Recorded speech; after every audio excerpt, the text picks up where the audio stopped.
नमस्कार साथियों, आज हम बात करेंगे सूक्ष्म जीव के एक्सरसाइज के बारे में। सूक्ष्म जीव से आपके लिए जो भी क्वेश्चन पूछे गए हैं उन सभी क्वेश्चन की आज हम यहाँ चर्चा करने वाले हैं, जो अपने एग्जाम के लिए बहुत ही ज्यादा लाभदायक रहने वाले हैं। ठीक है, तो इसमें सबसे पहले हम क्वेश्चन करेंगे वायरस से संबंधित जितने भी क्वेश्चन हैं उनके बारे में आज हम यहाँ पर चर्चा करेंगे। देखिए सबसे पहला क्वेश्चन क्या है कि एक विषाणु बना होता है। कोई भी विषाणु किससे बना होता है? ठीक है, तो आप जानते हो कि एक जो विषाणु होता है उस विषाणु की आकृति किसके समान होती है भैया? टेढ़ पोल के समान होती है। किसके समान होती है? टेढ़ पोल के समान होती है। देखिए आपको केवल 4 ऑप्शन पर यदि हम केवल टिक करके आगे बढ़ जाएं उससे कोई फायदा नहीं है, जब तक कि हमें समझ ना आए कि 4 ऑप्शन में से बाकी के 3 ऑप्शन गलत क्यों हैं और केवल एक ऑप्शन सही क्यों है। तो यहां हमें डिटेल से पढ़ना है। करने को हम क्वेश्चन कर रहे हैं, लेकिन क्वेश्चन में आपको सारी चीजें डिटेल से समझ में आनी चाहिए। तो देखिए क्वेश्चन क्या पूछ रहा है।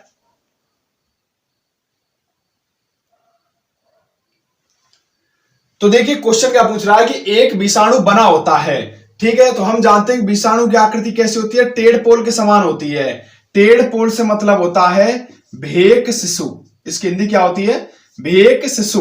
अब ये भेक शिशु क्या होता है भैया कि जब कोई भी मेंढक क्या देता है? अंडा देता है। उस अंडे से क्या बनता है? बच्चा बनता है। बच्चे से बाद में बड़ा होकर के क्या बनता है? मेंढक बनता है। तो आप इस अंडे से लेकर के और मेंढक के बीच की जो अवस्था है उसको क्या मान सकते हैं? भेक शिशु मान सकते हैं। भेक शिशु से मतलब है टेढ़ पोल, यानी कि मेंढक के अंडा से लेकर के मेंढक बनने की अवस्था, जो बीच की अवस्था होती है उसे क्या कहा जाता है? टेढ़ पोल कहा जाता है। यह शब्द आपने कई बार सुना होगा, लेकिन कईयों को यह नहीं पता कि टेढ़ पोल होता क्या है। तो आप समझिए कि अंडा और अंडे से लेकर के मेंढक बनता है, तो बीच में जो वयस्क अवस्था आती है, या आप कह सकते हो कि एक जो यंग एज आती है, युवा अवस्था आती है, उसे क्या कहा जाता है? टेढ़ पोल कहा जाता है। तो वायरस की आकृति किसकी तरह होती है? एक टेढ़ पोल के समान होती है, इस तरीके से। ठीक है, इसमें क्या होता है कि सबसे पहले आवरण होता है, और ये आवरण किससे मिलकर बना होता है भैया? प्रोटीन से मिलकर के बना होता है। इसके अंदर क्या भरा होता है? न्यूक्लिक अम्ल होता है। क्या होता है? न्यूक्लिक अम्ल। ये जो न्यूक्लिक अम्ल होता है ये या तो डीएनए होता है या फिर आरएनए होता है। एक ही न्यूक्लिक अम्ल होता है, दोनों नहीं होते हैं। या तो डीएनए होगा या फिर आरएनए होता है। अब आप समझिए क्वेश्चन क्या पूछ रहा है कि एक विषाणु बना होता है। तो एक विषाणु किससे मिलकर के बना होता है? प्रोटीन से मिलकर बना होता है। इसके अलावा इसके अंदर क्या पाया जाता है? न्यूक्लिक अम्ल। तो न्यूक्लिक अम्ल में क्या हो सकता है? डीएनए भी हो सकता है और आरएनए भी हो सकता है। अब देखिए ऑप्शन क्या दे रखा है? केवल प्रोटीन का। तो विषाणु केवल प्रोटीन से मिलकर बना होता है? नहीं, क्या हो सकते हैं उसमें? डीएनए भी हो सकते हैं और आरएनए भी हो सकते हैं। केवल डीएनए का नहीं, क्योंकि प्रोटीन भी हो सकता है, डीएनए भी हो सकता है, आरएनए भी हो सकता है। सेम केवल आरएनए का, ये भी क्या होगा? इसका ऑप्शन गलत होगा। सही आंसर क्या है? प्रोटीन का या आरएनए या डीएनए, यानी कि कोई भी विषाणु प्रोटीन, आरएनए या डीएनए से मिलकर के बना हो सकता है। तो आपका क्वेश्चन पूछा है कि एक विषाणु बना होता है। तो एक विषाणु क्या होता है भैया? आकृति टेढ़ पोल के समान होती है। यदि आप देखो, एक क्वेश्चन में कई सारे क्वेश्चन निकल के आते हैं। यदि आप ध्यान से समझोगे तो एक प्रश्न के अंदर कई सारे प्रश्न बनते हैं, और ये सभी प्रश्न ऐसे हैं जो या तो आ चुके हैं या आने लायक हैं। तो देखिए क्या पूछ रहा है कि एक विषाणु बना होता है, आकृति किसके समान होती है? टेढ़ पोल के समान होती है।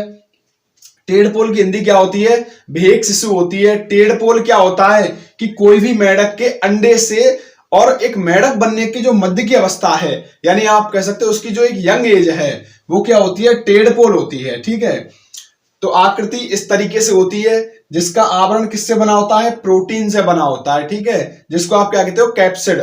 वो आगे चर्चा करेंगे हम। इसके अंदर क्या भरा होता है? न्यूक्लिक अम्ल भरा होता है, जो डीएनए भी हो सकता है और आरएनए भी हो सकता है। तो आपको ऑप्शन सही कौन सा भैया, प्रोटीन या आरएनए या डीएनए। अगला क्वेश्चन क्या लिखा हुआ है आपका कि एक विषाणु या वायरस जो एक जीवाणु को संक्रमित करता है, यानी ऐसा विषाणु जो एक जीवाणु को संक्रमित करता है, क्या कहलाता है। देखिए तो ऑप्शन दे रखा है प्लाज्मिड, जीवाणु भोजी, माइकोप्लाज्मा और वेरिओला। ठीक है, आपके लिए ऑप्शन दिए हुए हैं। अब देखिए क्या लिख रहा है कि एक विषाणु जो एक जीवाणु को संक्रमित करता है, यानी कि विषाणु जो किसको भोजन के रूप में काम में ले रहा है भैया, जीवाणु को, यानी कि जीवाणु का भोजन के रूप में काम में ले रहा है, यानी क्या हो गया वो जीवाणु भोजी। क्या हो गया भैया, जीवाणु भोजी, यानी ऐसा वायरस जो जीवाणु को संक्रमित करता है उसे क्या कहा जाता है, जीवाणु भोजी कहा जाता है। दूसरी बात, जीवाणु भोजी के बारे में जान लीजिए कि गंगा नदी का पानी, आपने सुना होगा कि गंगा नदी का पानी कभी गंदा नहीं होता, अर्थात पवित्र रहता है। उसकी वजह क्या है, क्योंकि उसमें क्या पाए जाते हैं, जीवाणु भोजी पाए जाते हैं। क्या पाए जाते हैं भैया, जीवाणु भोजी पाए जाते हैं। ये जीवाणु भोजी उस गंगा नदी में पाए जाने वाले जीवाणु को क्या कर देते हैं, खा करके नष्ट कर देते हैं। तो इनको क्या कहा जाता है, जीवाणु भोजी कहा जाता है।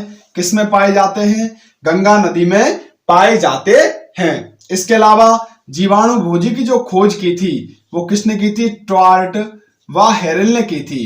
ट्वार्ट व डी हेरल ने किनकी खोज की थी भैया, जीवाणु भोजी की खोज की थी। जीवाणु भोजी की खोज किन्होंने की थी, ट्वार्ट व डी हेरल ने की थी। ठीक है, इसके अलावा यदि आपसे पूछे कि जीवाणु भोजी किससे मिलकर के बना होता है, तो जीवाणु भोजी न्यूक्लियो प्रोटीन से मिलकर के बना होता है। ये तो अभी आपने चर्चा की थी कि वायरस में क्या पाया जाता है, न्यूक्लिक एसिड और प्रोटीन, जिसको क्या कहते हैं हम, न्यूक्लियो प्रोटीन। तो जीवाणु भोजी किससे मिलकर के बना होता है, न्यूक्लियो प्रोटीन से मिलकर के बना होता है। तो क्वेश्चन है आपका कि एक विषाणु जो एक जीवाणु को संक्रमित करता है क्या कहलाता है। सही आंसर क्या हो गया, जीवाणु भोजी, जीवाणु का भोजन करने वाला। क्या हो गया, जीवाणु भोजी। किसमें पाया जाता है, गंगा नदी के पानी में। किसने खोज की, ट्वार्ट व डी हेरल ने। किससे मिलकर बना होता है, न्यूक्लियो प्रोटीन से मिलकर के बना होता है। ये हमें याद। साइनोफेज विषाणु किसे संक्रमित करता है, क्वेश्चन पूछा है आपसे कि साइनोफेज विषाणु किसे संक्रमित करता है। अभी आपको बताया है कि बैक्टीरियोफेज, यानी बैक्टीरियोफेज जीवाणु भोजी अर्थात जीवाणु का भोजन करने वाला, बैक्टीरियोफेज जीवाणु को संक्रमित करने वाला। ऐसे ही पूछ रहा है साइनोफेज, तो साइनो किसको कहा जाता है, साइनो बैक्टीरिया किसको कहा जाता है, साइनो बैक्टीरिया कहा जाता है भैया BGA को, ब्लू ग्रीन एल्गी को। ध्यान रखना, बैक्टीरियोफेज बैक्टीरिया को संक्रमित करने वाला, साइनोफेज साइनो बैक्टीरिया को संक्रमित करने वाला।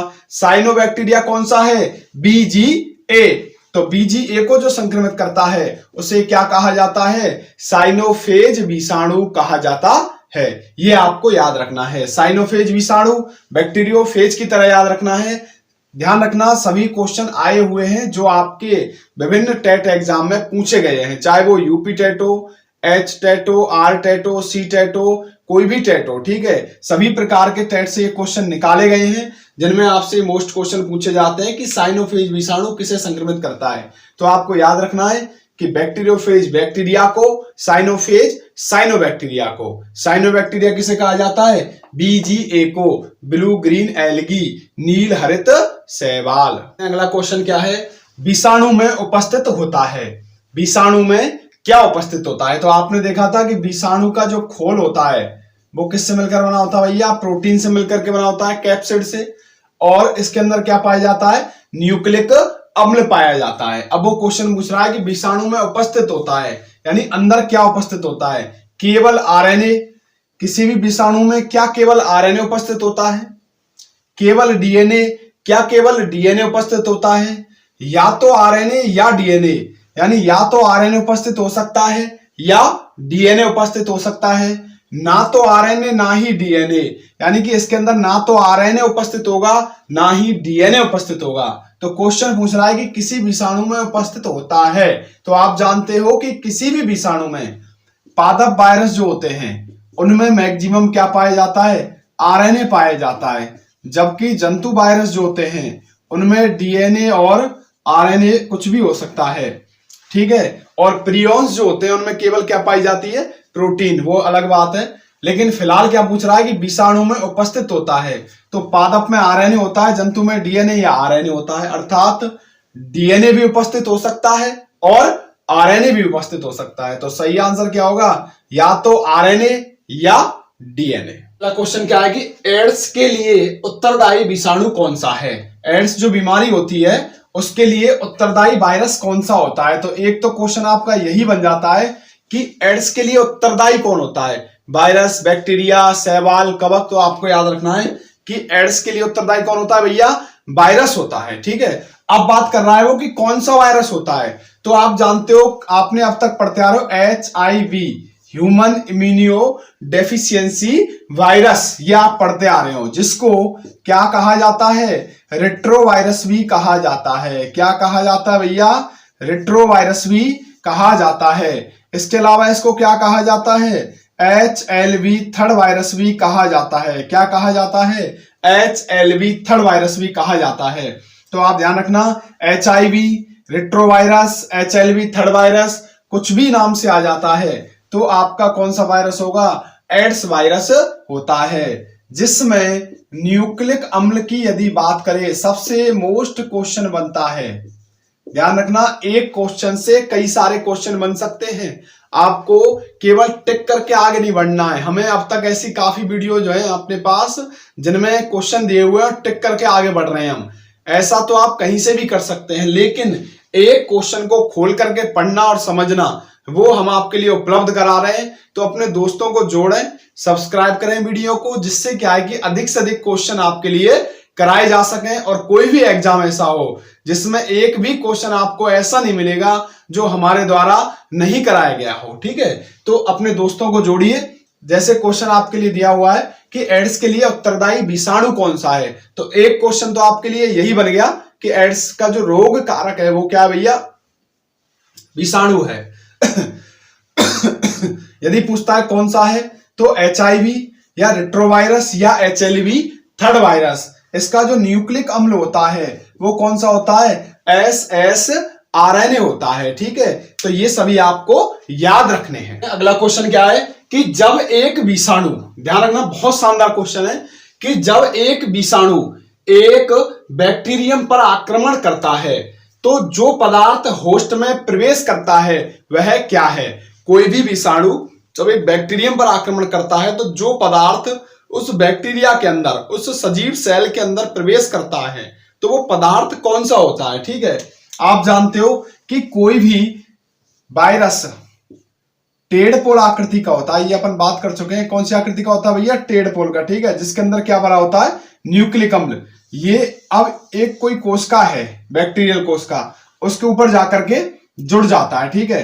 अब क्या होता है कि इस वायरस से एक एंजाइम स्रावित होता है जिसको कहते हैं न्यूरे या न्यूरोमिनिडेज एंजाइम, ठीक है। इस एंजाइम का काम क्या होता है, ये इस सजीव की भित्ति को यहां से गला देता है, ठीक है। जब ये भित्ति यहां से गल जाती है तो क्या होगा कि इसका जो न्यूक्लिक अम्ल है, ये न्यूक्लिक अम्ल यहां से इसमें प्रवेश कर जाता है, प्रोटीन खोल बाहर रह जाएगा और इसका जो न्यूक्लिक अम्ल है वो इस कोशिका में प्रवेश कर जाता है, ठीक है। तो अब देखिए, आपने देखा होगा कि प्रोटीन आवरण बाहर रह गया, अंदर क्या गया, केवल न्यूक्लिक अम्ल गया है। तो क्वेश्चन क्या पूछ रहा है कि जब एक विषाणु एक बैक्टीरिया पर आक्रमण करता है तो जो पदार्थ होस्ट में प्रवेश करता है वह क्या है, प्रोटीन कोट। तो प्रोटीन कोट आपको क्लियर दिखाई दे रहा है, ये प्रोटीन कोट है जो कहां रह गया भैया, बाहर रह गया, और अंदर केवल क्या प्रवेश करके गया है, न्यूक्लिक अम्ल प्रवेश करा है, ठीक है।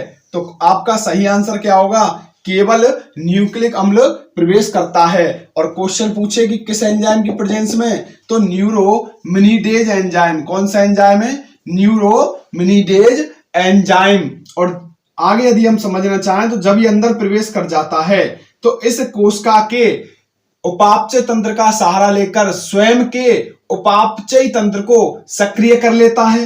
और बहुत सारे इस प्रकार से वायरस बन जाते हैं। अब क्या होगा कि ये इसके उपापचय तंत्र का प्रयोग करके लाइसोजाइम एंजाइम, कौन सा एंजाइम भैया? लाइसोजाइम एंजाइम, इसकी मदद से इस कोशिका की वाल को गला देते हैं और यहां से गला करके एक साथ बहुत सारे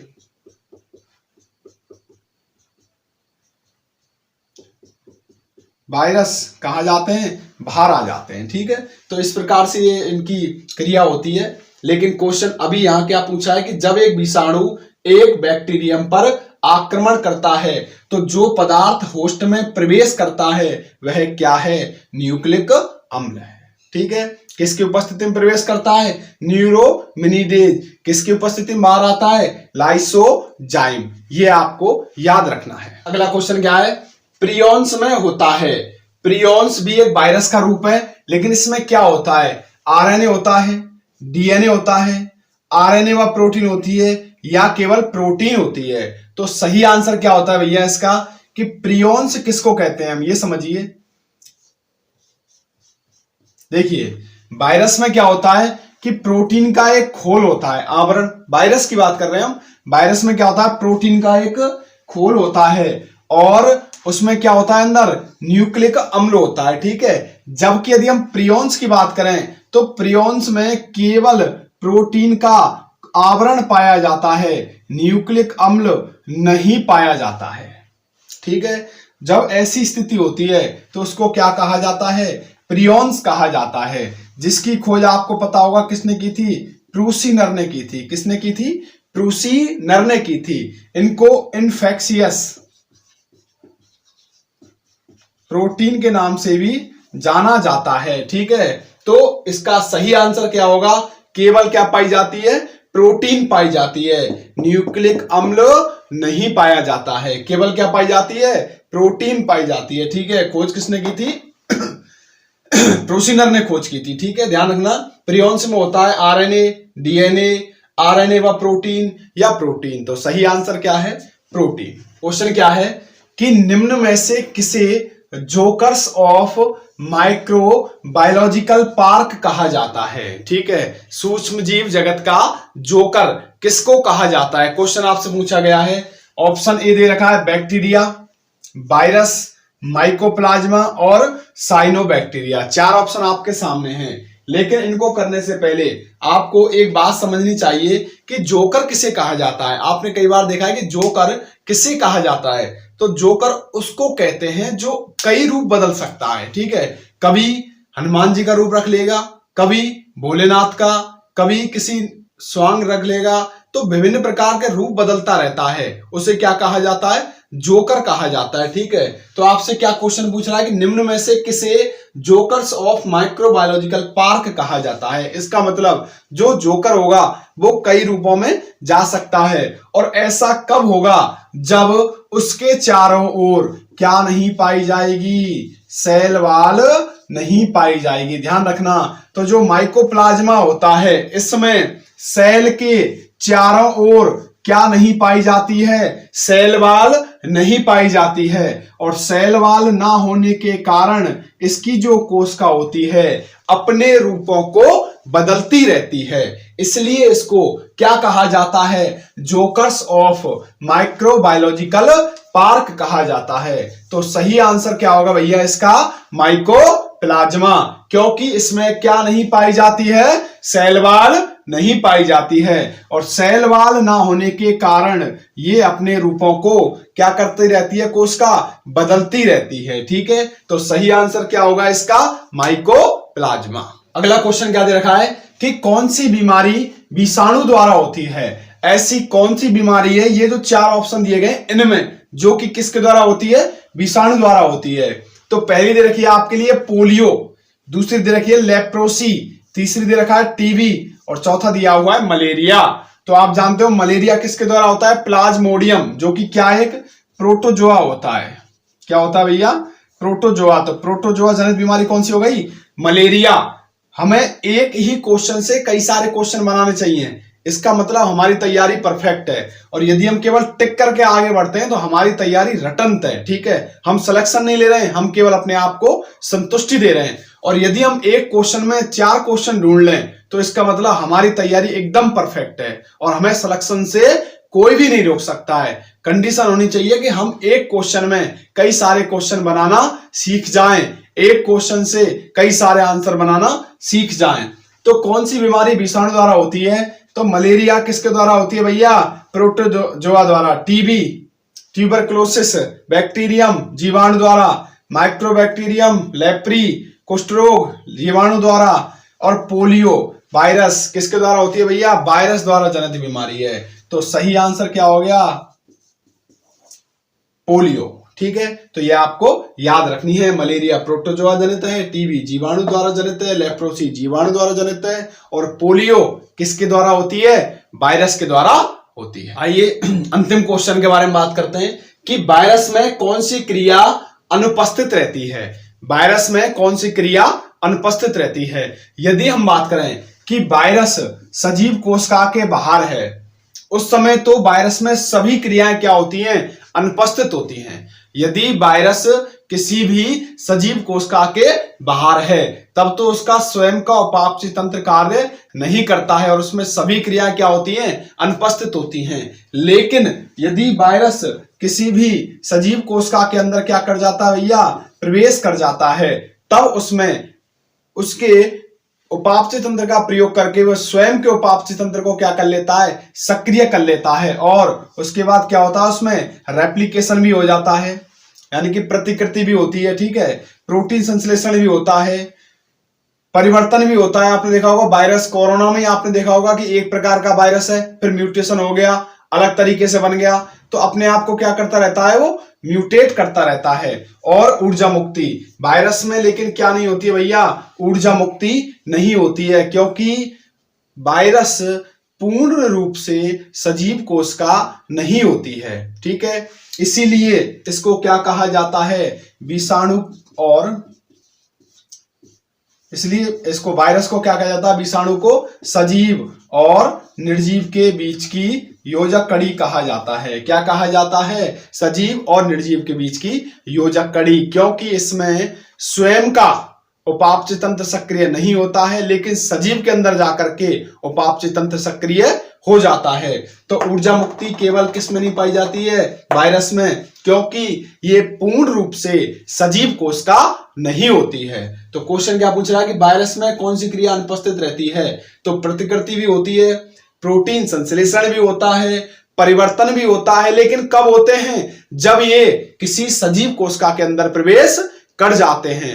लेकिन सजीव कोशिका के अंदर प्रवेश करने के बाद भी इसमें क्या नहीं होती है? ऊर्जा मुक्ति नहीं होती है, क्योंकि वायरस एक पूर्ण रूप से सजीव कोशिका नहीं होती है। इसीलिए इसको क्या कहा जाता है? सजीव और निर्जीव के बीच की योजक कड़ी कहा जाता है।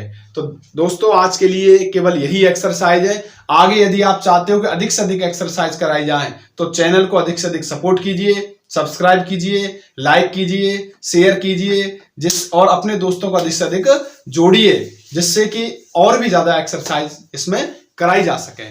धन्यवाद दोस्तों, जय हिंद, जय भारत।